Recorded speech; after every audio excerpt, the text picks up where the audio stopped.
Cincinnati Reds have been selling off players, getting rid of guys, trading guys. Last year, they were expected to compete. The year prior, they were a good baseball team, expected to compete. They didn't when all was said and done. They didn't make it to the playoffs, but they still had the makings of a good team. So we get into this offseason. The lockout happens. It's done. The lockout ends. And then the Reds just fire sale. Everybody gone, gone, gone. Their payroll is minuscule. This Cincinnati Reds fan base that lives and dies Cincinnati Reds baseball just does not have a good product out on the team, out on the field to watch. And recently, on the radio, the Cincinnati Reds owner was on talking about this, talking about his Reds team, and was asked about the fans. What should the fans believe? Why should the fans believe in this team? Why should they watch this team? What do the fans have to believe in? And the owner's response was, in my opinion, unacceptable. He said, well, at some point, you got to cut payroll. We had to cut the payroll. And where are the fans going to go? Where else are they going to go?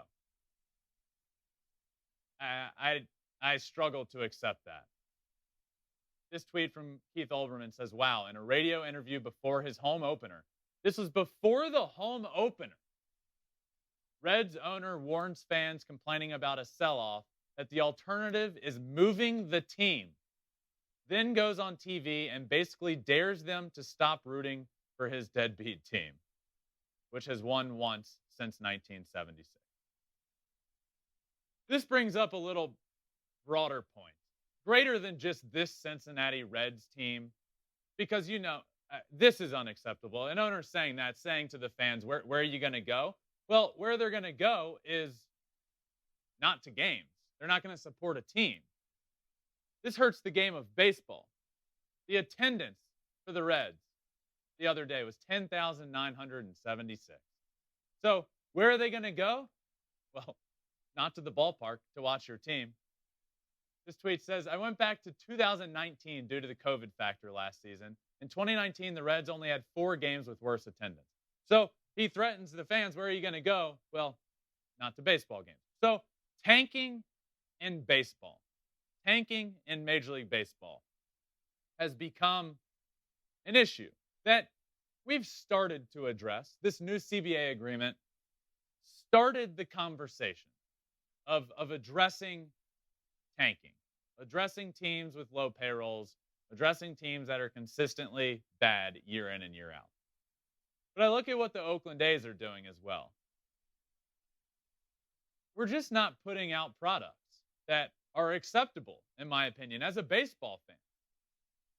Teams and owners are rathering to put out a team to pay a guy league minimum. They'd rather have 10 guys being paid league minimum than 5 guys that can make a few $1 million and be good players and get your team wins. Now, do I blame the owners? Well, no. The owners are businessmen, businesswomen as well, hopefully at some point. But they're in the game of making money, and that's what they want to do. They want to cut payroll. But for this game of baseball that we all know and love so much as fans, look at the game around us. It's so great. It's so exciting. For fan bases out there, for multiple of them to not have a team on the field that they can root for, and to have an owner saying, well, just deal with it. Like, where are you going to go? In my opinion, that's not okay. In my opinion, that needs to be addressed. There's no room for a team that is making nothing, a payroll that is minuscule, being out there on the field. So I saw that comment the other day, and it fired me up, Conrad. It fired me up. I mean, but to your point, though, they are currently tanking, and I think that's a big part of why you feel this way, is that you've seen them kind of deconstruct a good team, and now they have still solid pieces, but nowhere to really go with it. And now they're saying, well, where are you going to go to watch your players? Well, I also think the problem with saying that is there's going to be fans that just leave. Like, Cincinnati Reds fans are just going to give up on a team, and it's going to take years to get them back. But that's what makes this tough. That's what makes seeing this so tough. Is I also understand a team going through a rebuild, tearing it down and building it back up. I totally understand that. But what I'm not okay with is, one, an owner going out and saying that. Be transparent. Say, hey, over the course of the last few years, we tried. I was all in on winning. I brought in Nick Castellanos. I brought in Trevor Bauer, who ended up doing great that year. Fantastic. Won a Cy Young Award. I brought in all of these names, but it just didn't work out for us. So we had that massive payroll. We had some of those guys leave. I didn't believe we could compete at the highest of levels with that team. So I tore it all down, and my goal is, and I promise this to all fans of the Cincinnati Reds, my goal is to get back to winning as soon as I possibly can. That's what I want to see. I don't want to see years of a low payroll like we've seen with the Pirates for years, and the Orioles haven't been good, the Diamondbacks. I want to see an owner take accountability and say, hey, we're going to go through this in the short term, but I promise you I will give it my absolute all to get back as soon as we possibly can. Is that too much to ask? I don't think so. What's more frustrating in your case? A team that spends a lot of money and underperforms, or a team that refuses to spend money and performs at just a major league decent level? As a fan of the game, it's more frustrating to see no money pumped into my team at all. If you pump money into a team and try and win, I can get behind that. My team is trying, and we're going to be better. We're at least going to be good. We're going to be a serviceable team to watch. But as a fan, I can get behind my team pumping money in, and hey, it just didn't work out. We didn't have the year we were expecting. I'm sorry. We'll try again next year. But to see teams, and the problem is I don't even want to put the Reds in this conversation because they have been trying to win. It's what the owner said that I totally disagree with. But a team like the Pirates, I would put in there. A team that refuses to spend money year in and year out, refuses to put a good product out on the field. That's what I couldn't get behind. If the Pirates pumped a bunch of money into their team, at least the fans have a team to be excited about, a team to root for, a team that they can count on winning some ball games throughout the year. That's how I feel. Pump some money into it. Just don't say that. There's no room for saying that in the media. So do you think there should be some sort of penalty if owners come out and they're blatantly saying stuff like this to the public?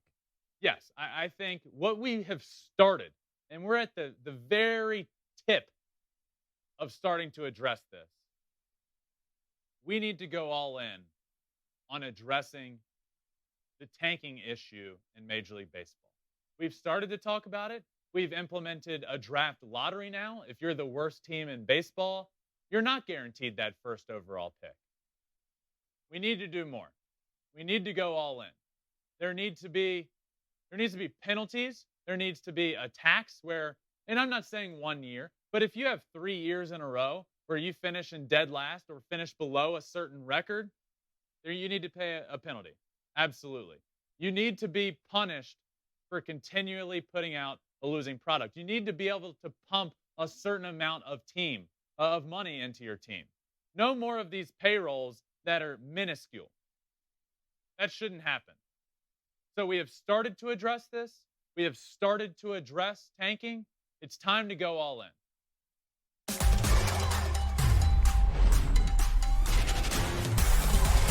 Oh my goodness. This guy is incredible.